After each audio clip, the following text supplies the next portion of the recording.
how would someone born in India, for example, who grows up in a culture of Hinduism, how would they have an opportunity for salvation? They didn't even know what Christianity was. There's no free will to not know something, or to know something that you just don't know. So, Good. yeah. The only reason people go to hell is because they choose to live their life separate from God. And on the day of judgment, God will grant their request, and they'll spend eternity separate from Him. Not because God wants that, but because they chose that.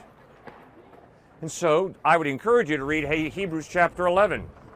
Abraham, Isaac, Jacob, Moses, Rahab, a Gentile prostitute, are going to be in heaven. Oh, but wait a second, they didn't believe in Jesus. Of course not. Jesus hadn't even been born. And yet they're going to be in heaven because of their faith in God. And I believe that God takes the death of His Son Christ, applies it to their lives, and that's why they're going to be in heaven. Abraham's not going to be in heaven because he lived a good life. At times Abraham did good like you and I do, but at other times Abraham did real evil, like with Hagar and Sarah.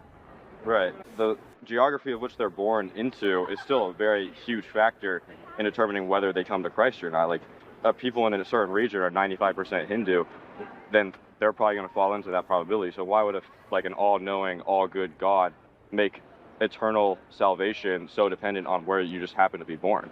Because God is all-knowing, because He's compassionate, He will judge everybody not according to their ignorance, but according to what they know.